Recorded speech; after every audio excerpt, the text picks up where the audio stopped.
Hey guys, welcome back to another tutorial video.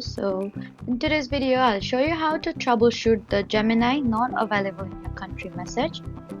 First, check whether Google Gemini is officially supported in your country or region. Availability can depend on your location, language, account type, and the current Google rollout. Next, you need to make sure you're signed into the correct Google account. And if you're using the mobile app, open your App Store and check whether Gemini is available for your device and region. You should also make sure your phone's operating system and Google apps are up to date.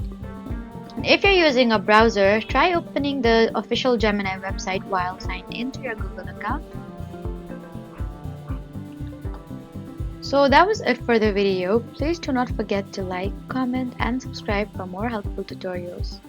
Thank you for watching.